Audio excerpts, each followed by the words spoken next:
Bonjour à tous et à toutes. On se retrouve aujourd'hui pour une petite visite de Plopsaco, petit parc de Studio 100 qui fait partie du coup du groupe de parc Plopsa. La particularité de ce parc, il est assez petit, c'est vraiment très petit, c'est très familial et c'est un cadre extrêmement verdoyant. En fait, on est vraiment au milieu d'une vallée avec des forêts, etc. Donc c'est un peu ce qui attire finalement dans ce parc. On a une jolie petite cascade qui est du coup juste devant le parc. Voilà. Ça c'est de la cascade qui débite plus que Port Aventura. Oui, je suis parfaitement salé envers ce parc qui est Port Aventura, qui avait été cool, on l'avait fait en septembre. Le parc est cool, les opérateurs le sont moins.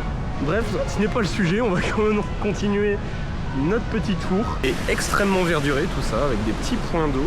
C'est plutôt sympa, en tout cas, premier abord. J'avoue que c'est la première fois que je viens, donc ce parc se situe à Stablo, en province de Liège. Donc on est en plein dans les Ardennes belges. On a un temps un peu pluvieux. Donc on espère quand même pouvoir profiter de la journée un maximum. De toute façon, on a deux crédits à faire aujourd'hui qui sont les coasters, le Strumpfer et Vicky's Ride. Donc Vicky's Ride, un petit spinning qui a l'air, ma foi, plutôt sympathique, très familial mais plutôt sympathique.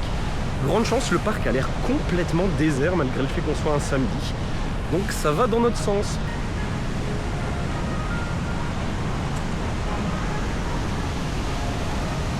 On a des petites citrouilles. Donc on va retrouver ici, bien évidemment, tous les personnages typiques des licences Plop, Maya l'abeille, Boomba, etc. D'ailleurs, on a la mascotte de Maya qui est juste là-bas. On va aller lui faire coucou. Maya qui s'est visiblement déguisée en sorcière. On va faire un tour direct dans la boutique du parc, à mon avis. Vu qu'on est des gros clients de parc. Des boutiques, des gros clients de boutique. Et la boutique a l'air plutôt sympa.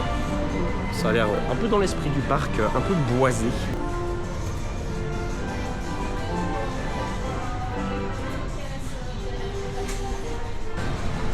Alors vous remarquerez que la période d'Halloween approchant, on a des petites décorations qui sont déjà mises. Enfin, la période d'Halloween approchant, en fait, on est en plein dedans, vu qu'on est actuellement, si je ne m'abuse, le 18 octobre. On a aussi le roi citrouille, qui est une mascotte d'Halloween de Plopsa, qui se balade un peu dans le parc. Assez rigolo, ça fait une petite animation. Voilà, ça doit rester familial, donc ici on n'ira pas sur des trucs très horrifiques, on n'ira pas dans la terreur. C'est vraiment des petites citrouilles, c'est gentil, c'est mignon. Les classiques fontaines qui peut-être amusent les gamins par temps chaud, peut-être un peu moins quand il fait 10-11 degrés. Je pense que ça va pas avoir un grand succès aujourd'hui. En tout cas, déjà bonne première surprise. Première bonne surprise plutôt, c'est beaucoup plus français. Le personnel est plutôt très agréable, très gentil. On a été chercher des sandwichs et on est tombé sur une dame bien gentille qui en plus a offert des bonbons parce que c'est Halloween et pourquoi pas finalement. C'est ce genre de petits détails qui font la beauté d'un parc finalement. Donc on est parti pour rider le premier coaster, le premier crédit de la journée, qui est ni plus ni moins que le Strumpfer. Donc c'est un petit Kili Vekoma qui a ouvert quand même fin des années 80, donc il commence à avoir de l'âge. Je ne suis pas en amour avec les Kili Vekoma, donc on va voir si ça tape trop ou pas. En tout cas pour l'instant on a une théma plutôt mignonne dans la file, faut bien l'avouer.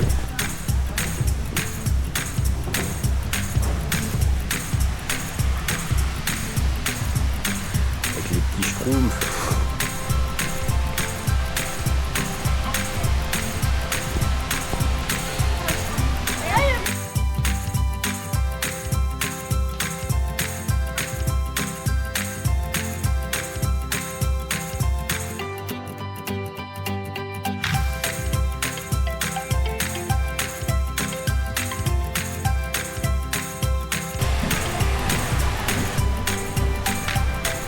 Super mignon.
Très doux.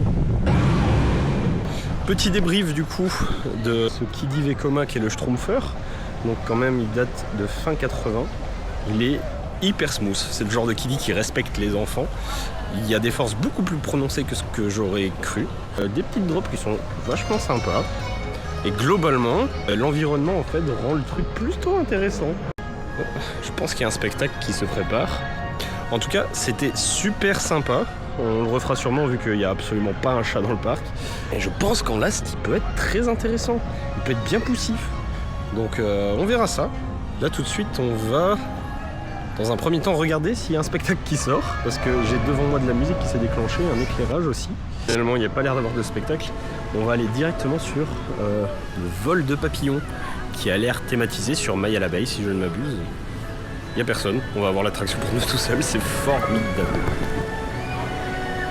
Eh bien, étonnamment, c'était vraiment super fun. Vraiment.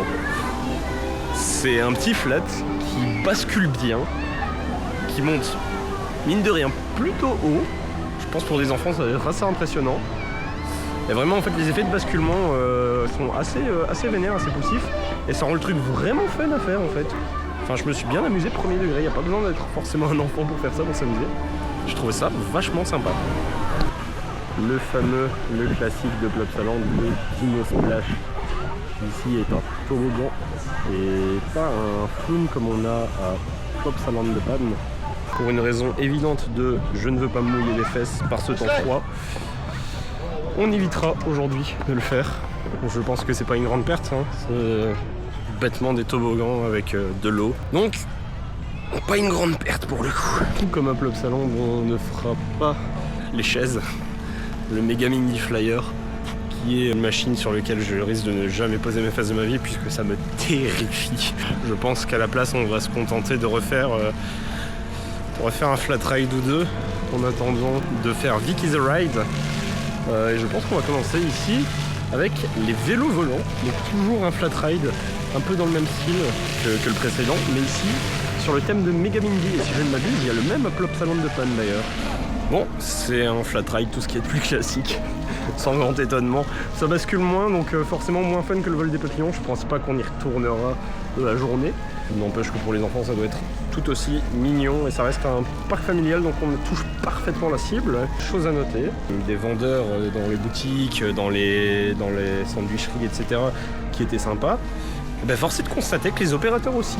En fait, à chaque attraction où on va, alors c'est peut-être à nouveau le manque de monde qui fait ça, mais tout le monde nous parle, tout le monde est très sympa. Donc en vrai, ça fait une belle expérience visiteur. Ici on va aller, on voit qu'il y a un petit karting, je crois que c'est des karts électriques. De ce qu'on nous a dit, en plus c'est l'inauguration des nouveaux karts, donc on va aller tester ça de suite. Sans surprise, les kartings c'est de l'électrique. Et voilà, on aimerait que ça bombarde, on aimerait. Après je peux comprendre que par raison numéro 1 de sécurité et numéro 2 de on n'est pas la cible parce que ça doit rester axé très famille, c'est normal que ça bombarde pas tant que ça. On a quand même une belle vitesse, donc au final, on va dire c'est fun sur le premier tour, ça l'est beaucoup moins sur les deux suivants. On a une grosse redondance vu que le circuit est quand même assez petit. Mais on s'en plaindra pas, hein. Un petit karting c'est toujours bienvenu. Il y a des télésièges qui montent jusque bien haut quand même. Ça a l'air assez terrifiant pour moi qui ai le vertige. Alors allez savoir pourquoi ce vertige, je l'ai pas forcément dans un coaster. Quoique ça dépend le type de coaster. Mais sur un télésiège, je dois avouer que ça m'enchante pas.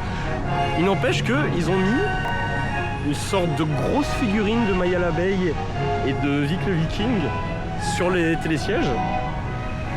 Et force est de constater que ça rend plutôt bien, c'est rigolo à voir. Ça reste dans la théma du parc. Et puis voilà. Là on se dirige vers Vicky's Ride. Et on vient de voir un truc cool, c'est qu'il y a moyen pour un supplément de 5,50 € de prendre un petit train pour aller faire un zoo. Avec notamment des cerfs, des loups, des buffles, etc. Et tout ce qui s'ensuit. Toute la nature, toute la forêt finalement. Donc on ira sûrement faire ça par la suite. Ça a l'air de sacrément spinner quand même, Vicky. Curieux de voir si ça va être un peu gerbeau ou complètement passable. On va voir ça tout de suite.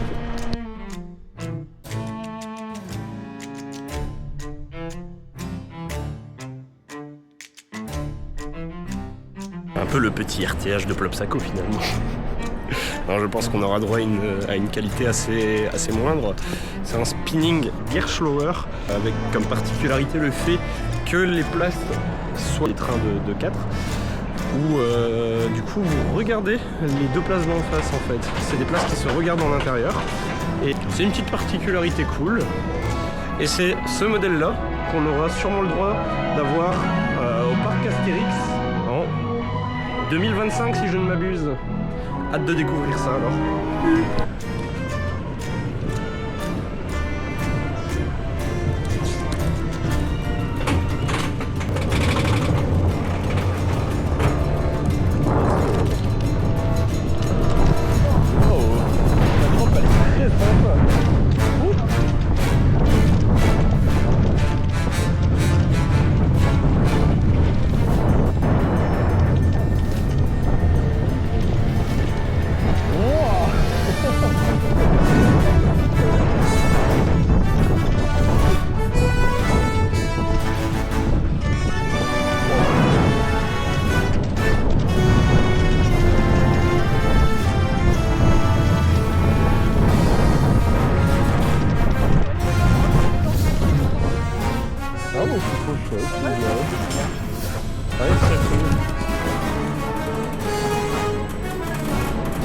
C'est super chouette Vicky. Au final on a un parc qui a une offre certes pas hallucinante mais une offre qui marche. Vicky's Ride c'est super sympa. Nous on a déséquilibré le train, donc c'est le petit spinning Gerschlauer. Ouais, ça spinait fort. On s'est mis du coup à deux d'un seul côté pour vraiment créer un déséquilibre puissant. C'était vraiment super sympa et faut dire ce qui est, c'est plutôt doux. Moi je pense que très honnêtement Gerschlauer est encore peut-être un constructeur, un acteur des coasters qui est trop sous-estimé à l'heure actuelle. Pour l'instant, des Gerschlauer que j'ai fait, c'était toujours des assez bonnes machines. Je suis jamais tombé je pense sur de vraies bouses. Enfin il y en a peut-être eu une ou deux. Mais globalement Gerschlauer c'est souvent très sympa, de très bonne facture. Et puis bah, c'est super cool et hâte de voir ça arriver au parc Astérix finalement. Ça peut être très sympa. Et donc on va aller tester ces jeux. Des petites luges d'été. Faut savoir que ça ne compte pas comme un crédit, mais bon. Vu la file d'attente, je pense qu'on va pouvoir se permettre de les faire sans trop de soucis. Je dois le dire, ça a quelque chose de pas très rassurant là. Sur mon vieux morceau de plastoc, à monter tout lentement. C'est haut, c'est très haut. Faut dire que c'est vraiment mignon, hein.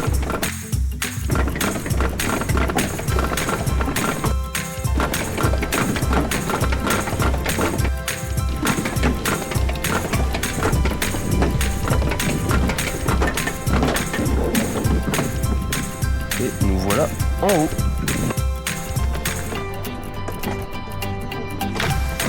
Super mignon.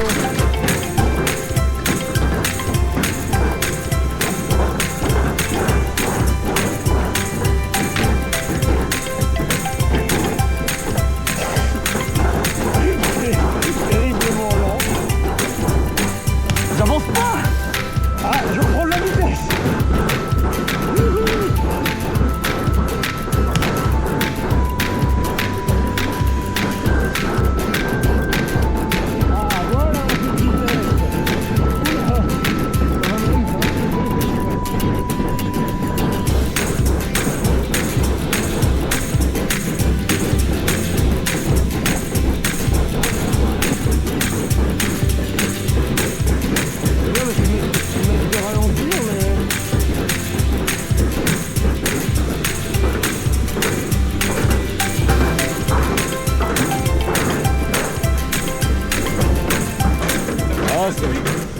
Bon et bien c'est tout à fait un énorme fail pour moi. En fait j'ai dû prendre une grande luge parce que j'étais très grand et apparemment les grandes luges sont vraiment pas taillé pour une personne, ce qui fait que j'ai pas du tout avancé. Et à un moment j'étais même à l'arrêt. Voilà, c'était pas l'expérience luge du siècle. Je pense qu'avec une petite ça peut être cool. Peut-être, je dis bien peut-être, je reviendrai retenter l'expérience un peu plus tard. Ici pour l'instant, on va surtout se diriger sur le petit train pour aller voir les animaux. Voilà, ça va être tout sympa. On va aller voir ça dans une sorte de réserve naturelle. Et c'est parti.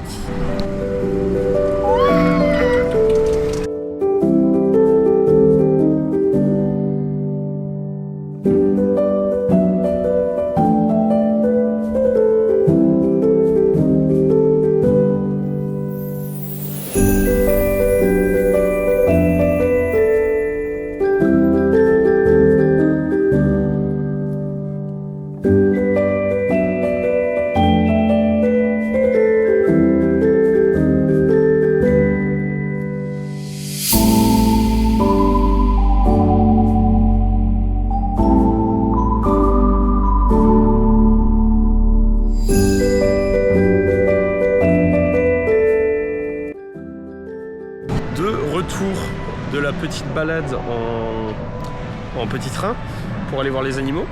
Faut savoir que, comme je le disais précédemment, ce petit tour est payant, donc on est à 5,50 €. Il donne la possibilité d'acheter pour 2,50 € je pense un sachet de maïs, qui fait qu'en fait on peut les nourrir directement. C'est vachement cool, vu que comme ça on a les animaux qui s'approchent de nous et tout, on est au plus près finalement. Donc super cool. Et voilà, c'est une petite balade qui dure quand même 40 minutes. Donc on en a pour son argent, mine de rien. Il y a Vicky The Right qui passe au-dessus de moi.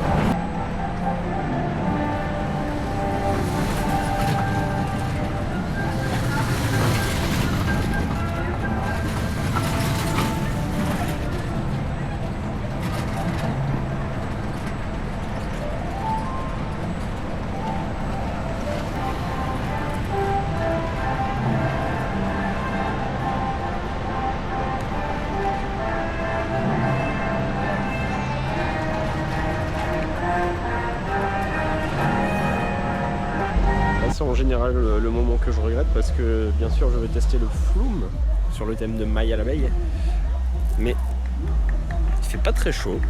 Je vais sûrement me les cailler pour le reste de la journée, mais je l'aurais voulu. On part direct sur le Flume Maya.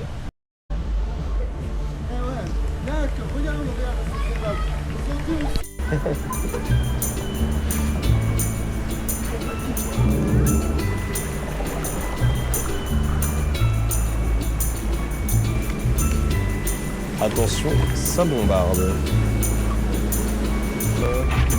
L'intérieur de la barque est déjà trempé. Voilà, ça y est, mes pieds sont inondés.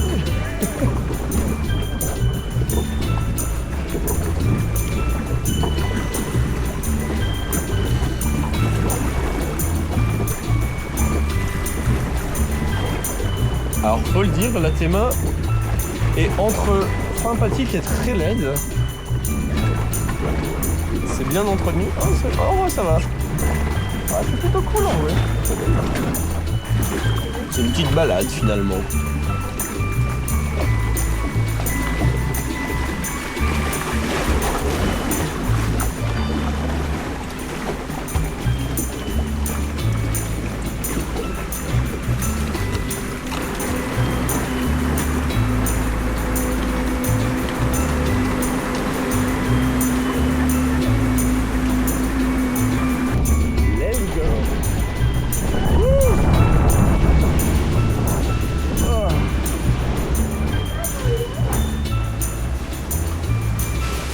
En vrai ça va, juste vu que la barque est déjà bien remplie d'eau, ouais, quand tout va à l'avant, moi j'ai tout pris sur les chaussures.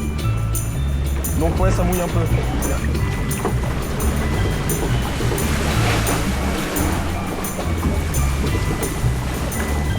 Ça va, c'est mignon. Finalement un petit Flume mignon, familial à l'image du reste du parc, avec un opérateur adorable, trop gentil. Vraiment, grosse dédicace à toi d'ailleurs si tu regardes.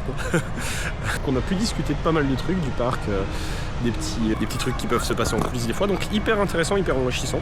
Ça change pas, tous les opérateurs sont trop cool ici. Ici on est parti pour se faire un petit golf, parce que oui, il y a un mini golf gratuit à Plopsaco. bah ça paye pas de mine, mais en vrai c'est très sympa, ça fait une petite activité gratuite en plus.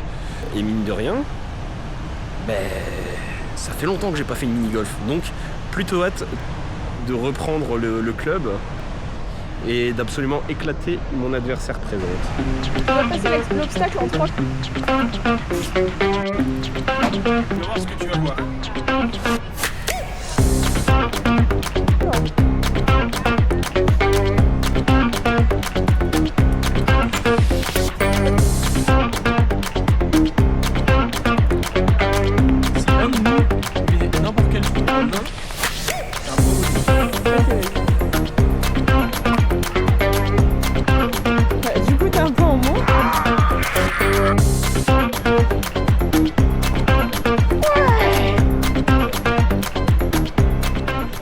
Bon, eh bien, voici cette petite journée à Plopsaco terminée.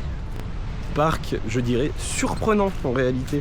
Parce que je m'attendais vraiment à un parc plutôt vide et à la limite de l'inintéressant. Finalement, oui, c'est un très petit parc. Oui, c'est très familial. Mais oui, on s'amuse. Qu'est-ce que j'ai passé une bonne journée?